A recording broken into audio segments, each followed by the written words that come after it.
Tesla is going to pay Ukrainian employees for up to 3 months if they are conscripted to fight. An internal email obtained by CNBC outlined steps Tesla is taking to support Ukraine.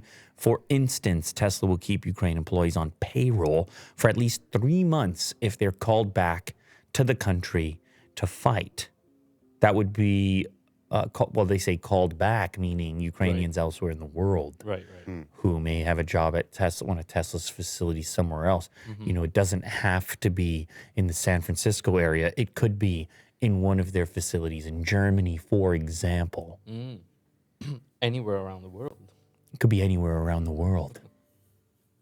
Well, that's really cool. This is similar to what McDonald's did too, right? McDonald's just said they didn't even put a time limit on it. They just said they're going to continue paying. They said, hey, we got like 60,000 employees or whatever it was. Yeah. You remember the number? 62,000. It was some huge number. Yeah. They said, we're paying. We're closing the stores, but we're paying. I don't know for how long. How long can you keep paying people who we have no stores? I have no idea. But I have a story which is a follow-up on that, which is going to blow your mind. Oh, okay. You're very dramatic today. It's going to blow your mind. Well, I'm excited. Hey, man, it's going to blow your mind. Okay. Terrifying.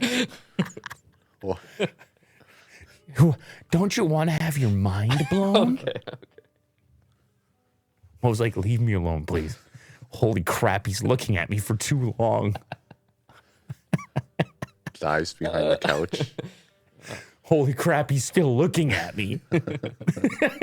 That's his internal monologue. Yeah. Can't believe he's still looking. Oh, man. Thank you, everybody, for joining today. That does it for the show. We'll see you on Anyway, good for Tesla. It's obvious where Elon stands on the matter. I mean, he was sending the Starlinks. He's a no war type thing. He had to make all those comments about oil and gas, even though he's trying to sell you electric car. It's obviously become such a situation globally, and his position is let's try to support however possible. I guess that includes paying Ukrainians who may have to go back, continuing to pay them for up to 3 months. Though something tells me, I don't know. I hope this thing is over in less than 3 months. Same. But they may have to reevaluate that if it goes beyond 3 months. What a crazy thought. Conscription in 2022.